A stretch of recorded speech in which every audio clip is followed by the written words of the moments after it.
লোকসভা নির্বাচনে তৃণমূলের পক্ষ থেকে আসানসোলের বিদায়ী সাংসদ শত্রুঘ্ন সিনহাকে আবারও আসানসোল লোকসভা কেন্দ্রের প্রার্থী করা হয়েছে।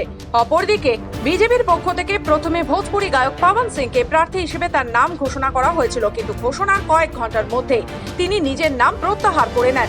এরপর বেশ কিছুদিন চলে যাওয়ার পর শেষমেশ আজ বর্ধমান দুর্গাপুর লোকসভা কেন্দ্রের বিদায়ী সাংসদ এস আলুওয়ালিয়াকে আসানসোল লোকসভা কেন্দ্রের প্রার্থী হিসেবে ঘোষণা করে বিজেপি। পার্টি সিদ্ধান্ত নিয়েছে আসানসোল সিটটা যেহেতু দুবারের জেতা সিট এবং তৃতীয়বার এই সিটটা কেন্দ্রে নরেন্দ্র মোদী হ্যাট্রিক করবেন এবং আসানসোলে আমরা সাংসদ পাঠিয়ে এই সিটটাও হ্যাট্রিক করাবো।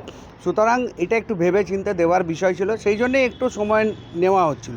এতে কাজ হচ্ছে না বা বিজেপি পিছিয়ে আছে এরকম কোনো ব্যাপার নয়, কারণ কাজ আমাদের দুর্বার গতিতে চলছিল। সেই কাজটা হয়তো জনসমক্ষে পাবলিকলি তৃণমূলীরা চোখে দেখতে পাচ্ছিল না এবং তারা দেখতে পাচ্ছে না পাক, তাতে আমাদের কিছু যায় আসে না। যে কোনো নির্বাচনই কখনো হালকাভাবে দেখা উচিত না। আর এর আগেও আলুওয়ালিয়া সাহেব দুর্গাপুরে দাঁড়িয়ে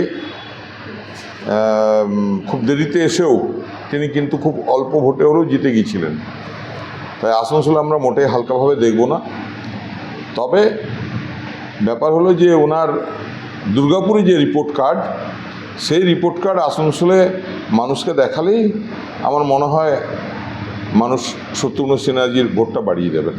আর দেখুন, তো দুর্গাপুরের মানুষ তার দলের লোকেরাই গান গেয়েছিল যে তোমার দেখা নাই রে, তোমার দেখা নেই। আর শুধু তাই নিয়ে নিখোঁজ পোস্টার পড়েছিল। যাক, অবশেষে দুর্গাপুরের প্রাক্তন এমপি, নিখোঁজ এমপিকে আসানসোলের মানুষ খুঁজে পেয়েছে। না না, একদম না। এবং আমরা যেটাই করি সবটা তো দলের জন্যই করি, এবং অতীতে যদি কোনো আমার অ্যাক্টিভিটি থাকে সেটা দলের জন্য অ্যাড হবে।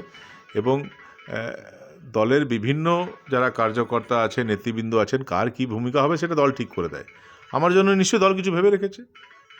আমাকে দল যে দায়িত্ব দেবে সে দায়িত্ব পালন করতে হবে। এবং আহলুওয়ালিয়াজি, আমি নিজেও বলি, পার্সোনালি আমি চিনি ওনাকে। উনি একটা সিনিয়র এমপি, অভিজ্ঞ এমপি, অনেকবার এমপি রয়েছেন। ন্যাচারালি আসানসোলের মতন জায়গায় একটা অভিজ্ঞ ব্যক্তিকে পেয়ে আমরা খুবই খুশি এবং আমার দৃঢ় বিশ্বাস যে ওনার নেতৃত্বে আসানসোল শহর অনেকটা এগিয়ে যাবে। বিজেপির প্রার্থী ঘোষণা করেছেন। যেহেতু ওনাদের প্রার্থী বিভিন্ন জায়গায় বিভিন্নভাবে ঘুরে ঘুরেই করছেন ওনারা, দুর্গাপুরের মানুষের অভিজ্ঞতা, সেখান থেকে বিজেপির সিদ্ধান্ত, যেহেতু উনি সেখানে সেভাবে পারফর্ম করেননি, ফলে আর একটা জায়গায় নিয়ে এসে নতুন করে মানুষকে ধোঁকা দেওয়ার চেষ্টা, এসবই আছে।